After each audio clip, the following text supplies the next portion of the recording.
فأنا ناصح لإخواني بالصدع بالحق تبيض وجوههم. السكوت في مسألة الحزبية يضرها، فاصدع بما تؤمر وأعرض عن المشركين. سلامي على دماج ورجالها والشيخ يحيى ودار العلم يا سعد بانيها. Alhamdulillahi Rabbil Alamin.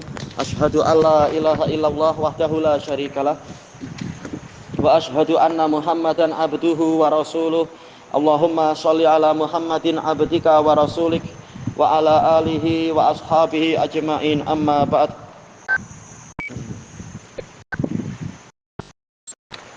Teokrasi, kekuasaan dipegang berdasarkan apa? Ketuhanan. Kalau yang berdasarkan kerajaan apa? Aristokrasi. Anda lupa dulu pembagian gitu-gitu. Kalau kekuasaan dipegang rakyat, demokrasi. Itu pun kalau betul. Kenyataannya bukan rakyat yang berkuasa juga.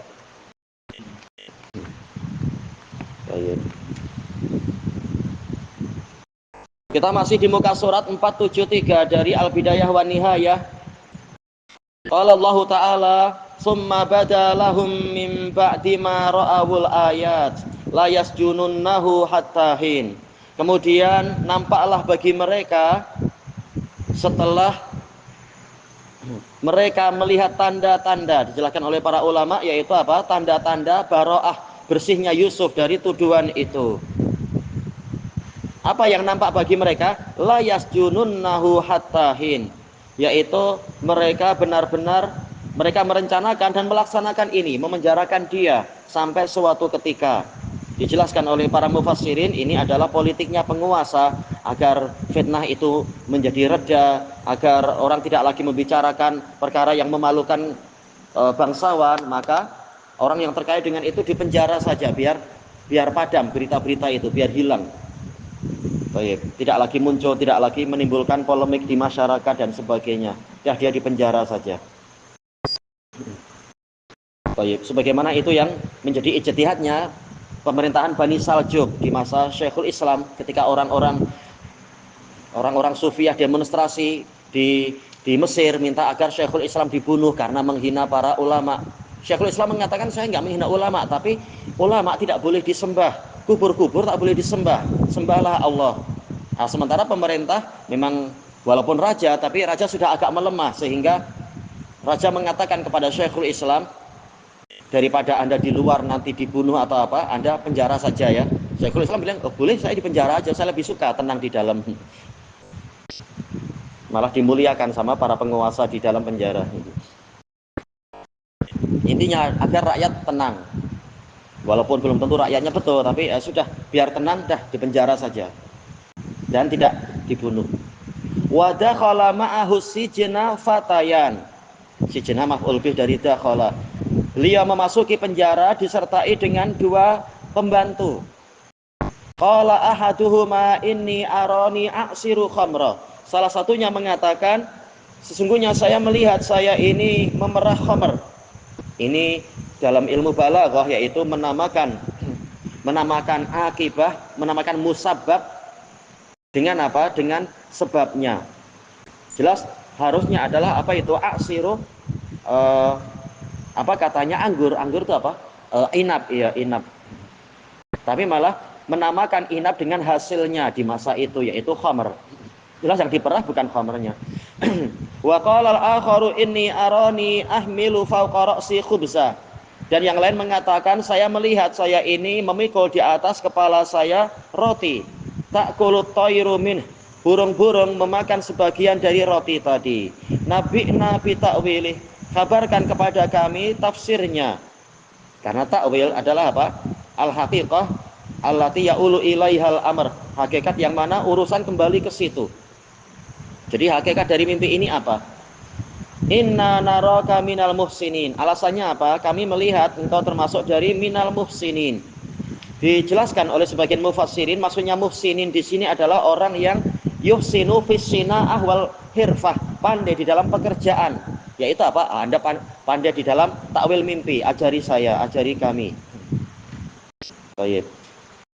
Yang lain mengatakan ini ihsan seperti biasa, yaitu berbuat baik kepada Allah dan berbuat baik kepada makhluk, sehingga tidak heran Allah membukakan pintu-pintu ilmu yang lain untuk dia. Kedua tafsir tidak saling bertentangan, tidak masalah. Kemudian qala la ya'tikuma ta'amun turzaqani.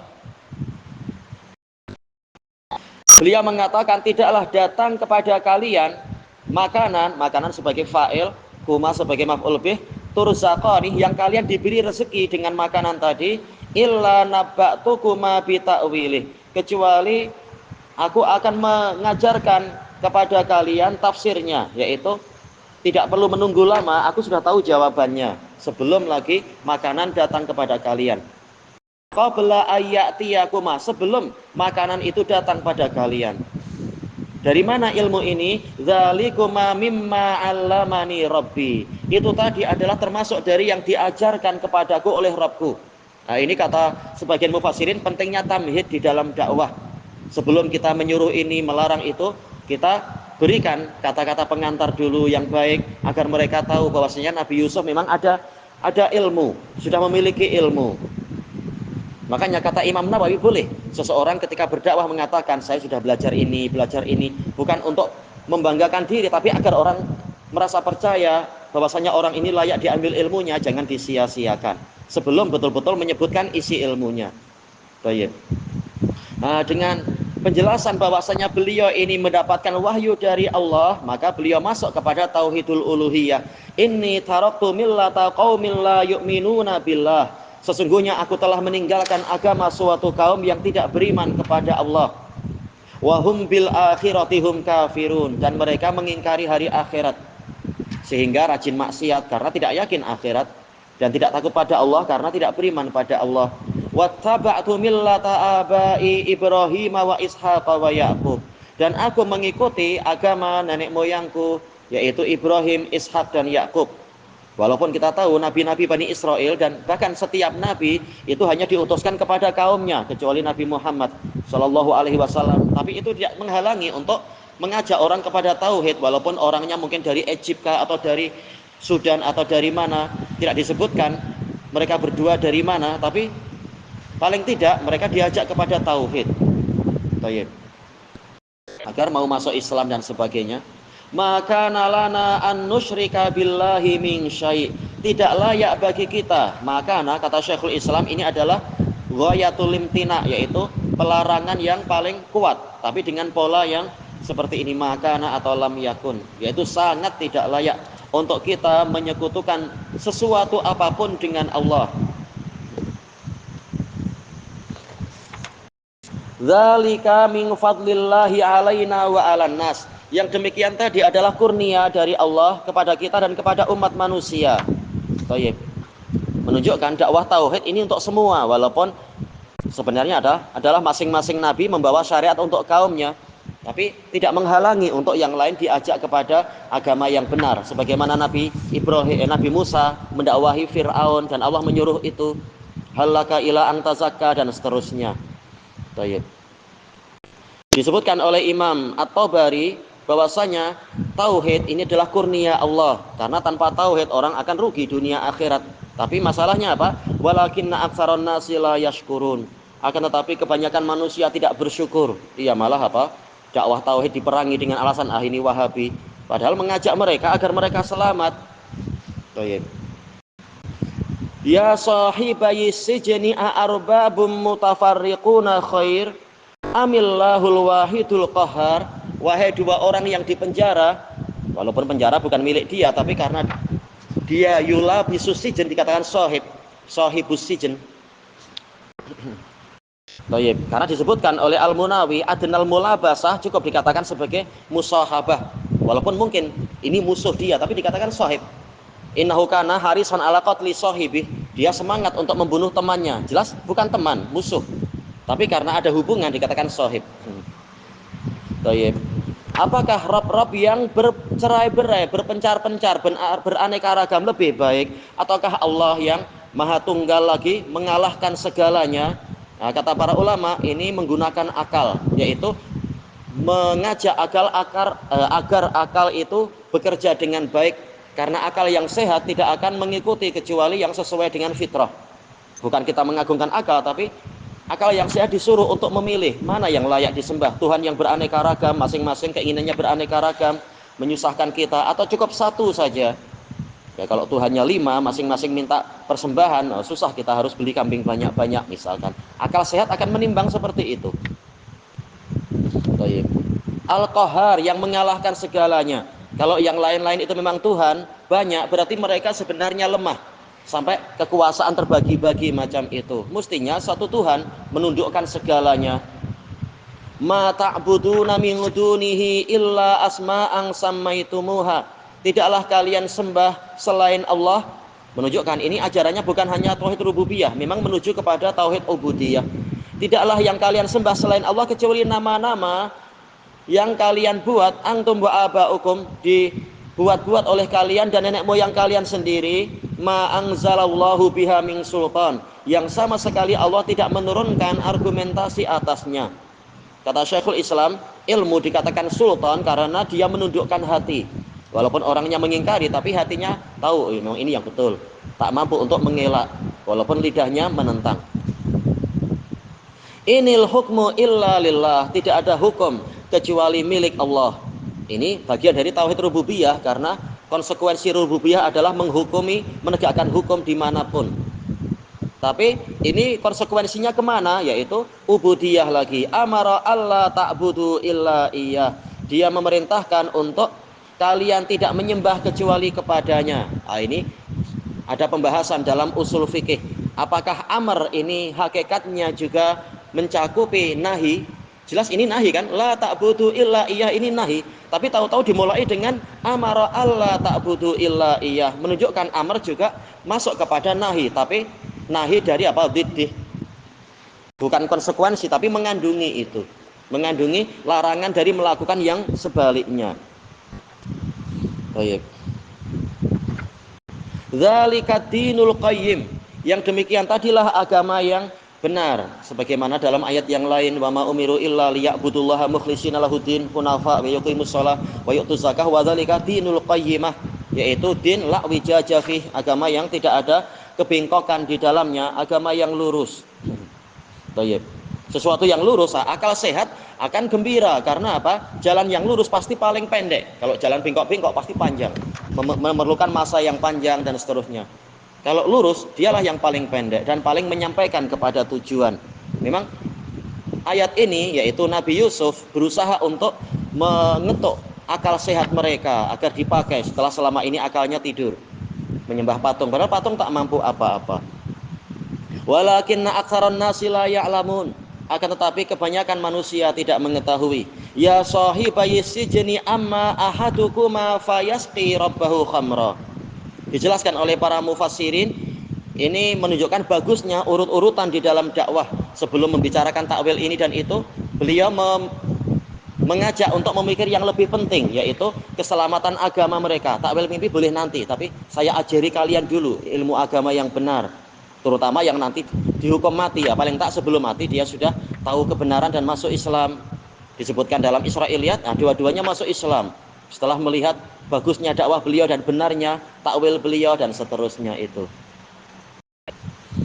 Wahai dua orang yang dipenjara, adapun salah seorang dari kalian fayasqi rabbahu khamra, dia akan menuangkan khamr kepada tuannya. Rabb di sini makruf ya, tuannya, rajanya dan sebagainya itu.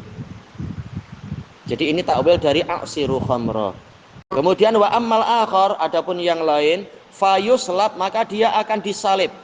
Tidak disebutkan dosanya apa, tapi biasa namanya urusan raja-raja, orang betul atau tak betul kadang-kadang terkena hukuman. Dia akan disalib, fataqulu tayru mir ra'sih, kemudian burung-burung akan makan dari kepalanya. Dijelaskan oleh Imam As-Sa'di, sisi penakwilah, sisi munasabahnya adalah karena otak itu bagian yang halus, maka dia diperlambangkan dengan roti. Burung tetap sesuai dengan dohirnya, yaitu burung. Memang dimakan burung otaknya itu. Baik. Qudiyal amrul ladzi fihi tastaftiyan. Perkara yang kalian minta fatwakan, yang kalian mintakan fatwanya telah dipastikan, telah diputuskan.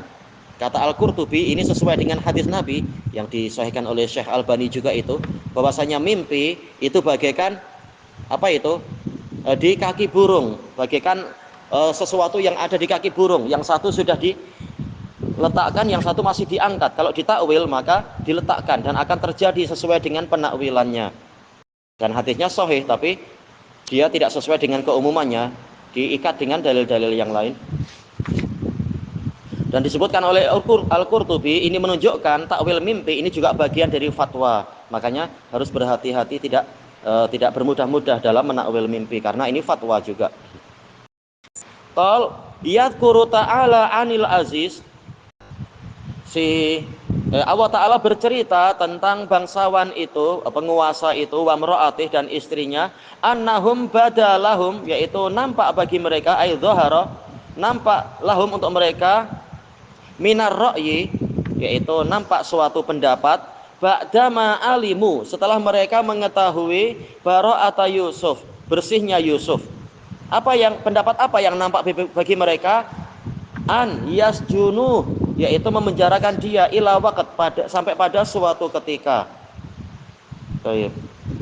Hatta hin, kata Imam As-Sa'di, mungkin 7 tahun atau 8 tahun. Hin seringnya masa kurang lebih itu. Wallahu a'lam. Liyakuna dzalika aqalla likalamin nas, agar menyebabkan suara manusia, pembicaraan manusia semakin mengecil, agar diminimaliskan ketika orangnya sudah tidak nampak di depan mereka. Fitil kal qadiyah, pembicaraan orang-orang tentang peristiwa yang dianggap memalukan itu, merusak marwah itu. Wa akhmadalil li amriha, dan akan memadamkan urusan peristiwa itu ketika orangnya dihilangkan, disenyapkan.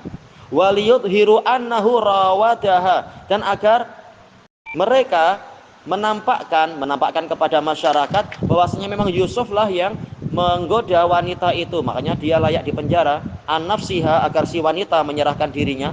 Fasujina bisababiha, sehingga Yusuf dipenjara dengan sebab itu tadi.